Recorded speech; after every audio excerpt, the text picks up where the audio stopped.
So let's turn to CNN's Frederick Pleitgen. He joins us live from Moscow. Good to see you, Fred. So overall, how did this meeting between Blinken and Lavrov go, and what might it signal for a potential Biden-Putin summit in the coming weeks? Well, so far, first of all, to the Putin-Biden summit, the possible one, first of all, we have heard that they didn't really go into details about that summit, about where it could be, about what the topics could be, and first and foremost, also when that summit could happen. But certainly both sides are still saying that they are trying to flesh that out. But I think both sides also, Rosemary, agreed that this meeting actually went quite well between Sergei Lavrov, the foreign minister of Russia, and Antony Blinken. Of course, the first time that they have actually met face to face since the new Biden administration came into office.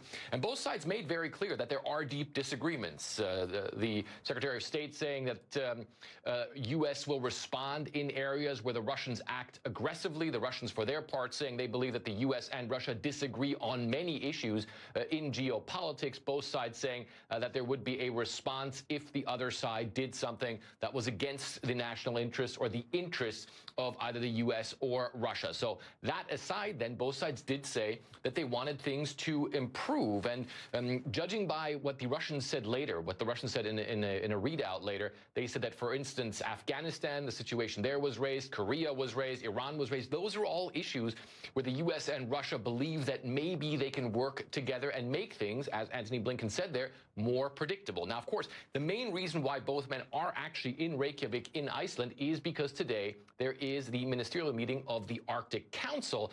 And the Arctic is certainly an area where both sides do not agree on many things. One of the things that has the U.S. extremely concerned is Russia's military buildup in the Arctic. And the Russians make no secret that being strong in the Arctic militarily is a big priority for them. In fact, they took us to one of their most remote bases, which is actually quite close to NATO territory, and showed us just how strong their military has already become. Let's have a look. The course due north, flying for hours to Russia's northernmost military installation. Moscow granted us a rare visit to its base on Franz Josef Land, a barren archipelago in the Arctic Ocean, but which Russia believes is key to dominating the Arctic. This entire airbase is covered in ice, and yet the Russians have managed to extend the runway to a point that they can land even their heaviest aircraft here, including strategic bombers capable of carrying nuclear weapons. The effort Moscow is making to upgrade its Arctic bases is massive. Inside the modern housing complex called the Trefoil, the air commander confirms to me that even Russia's dangerous Tu-95 strategic bombers, a plane similar in size to the U.S.'s B-52s, can now operate out of the airfield here.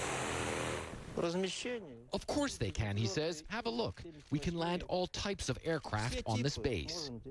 A chilling prospect for the U.S. and its allies, considering Franz Josef Land is only about 160 miles east of NATO territory.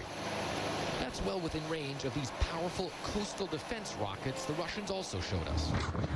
They're capable of hitting ships more than 200 miles off the coast, a threat that worries the U.S.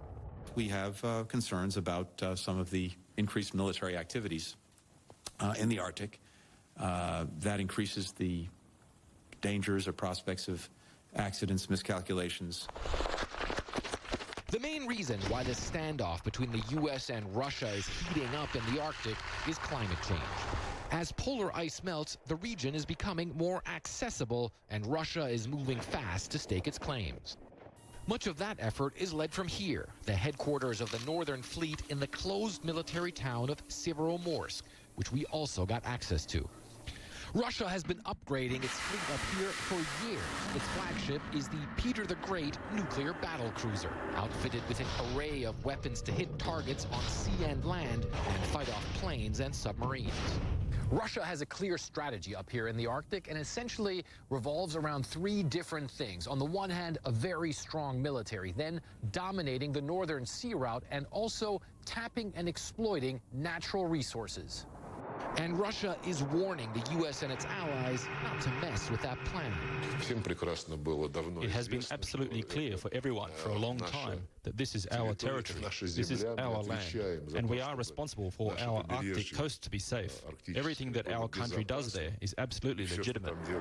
Rhetoric that increasingly has the U.S. and Russia on a collision course in the high north, with Moscow so far in a stronger position.